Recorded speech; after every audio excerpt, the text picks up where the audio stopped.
Hi Ruud, thanks so much for speaking with us today and welcome to our show Kids at Opiki. Lovely to be here. Great to be in Opiki. I'm sorry I can't go everywhere in New Zealand, but this is a real good way of doing it, isn't it? Yeah. Okay. Our first question is, what made you so crazy about bugs? I'm not crazy about bugs. I'm crazy about birds. Oh, okay.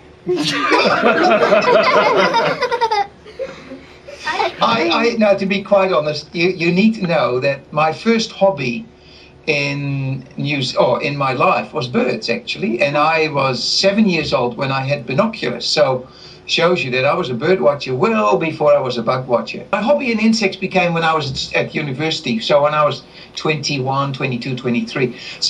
But then I was really into insects as well, so I was into birds and insects. What animal or bug do you love the most and why? What I always say is the creature that's in my hand at the moment is always the one I love the most. You see what that is? Yeah. There it is. Cool. All right, that's Dorothy. And Dorothy is a female Auckland wether. You can tell she's a female because she's got a long spike on her bottom with which she lays eggs in the soil. Now, my favorite insect is the insect by which you can tell the best story.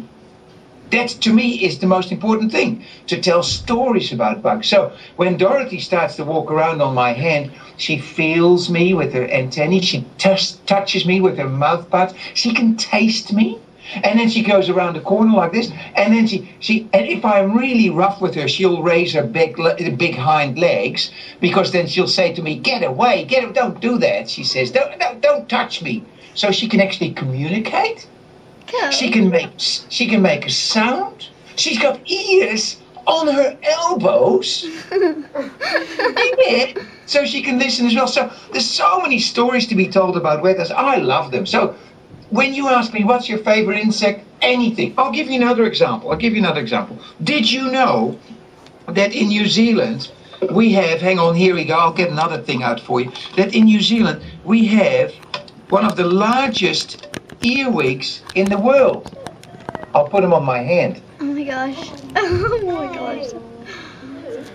How cool is that? And that is an earwig that lives on the beaches in the South Island, but also sometimes in the North Island. So if you go to Foxton Beach, you might be able to find one of those if you look under driftwood. But be careful on Foxton Beach because there's also caterpillar spiders, so you don't want to be bitten, eh? What can we do to help our environment?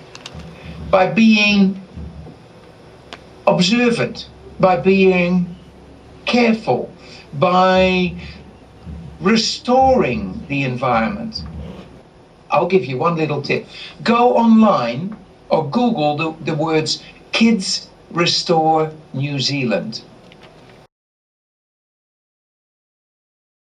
I'm on Kids Restore New Zealand. I help schools and kids at school do their own project to restore New Zealand. So if you want to look after a stream nearby or a river, I'll give you some money to look at, to get some tools, to get some measuring equipment, or to buy some plants or some compost or whatever that you might need to restore our biodiversity, our New Zealand forests and our New Zealand landscapes. So that is, I believe, how kids can look after the planet. So that's my recommendation. Okay. On behalf of Opiki School and Room 5, we would like to thank you for wasting your valuable time and for answering all of our questions. I'd like to thank you guys for being such a wonderful group. It's really good talking to you guys. It was great, and I hope you've had a bit of fun as well. How's that? Yeah. Brilliant. Thank you very much. Thank you.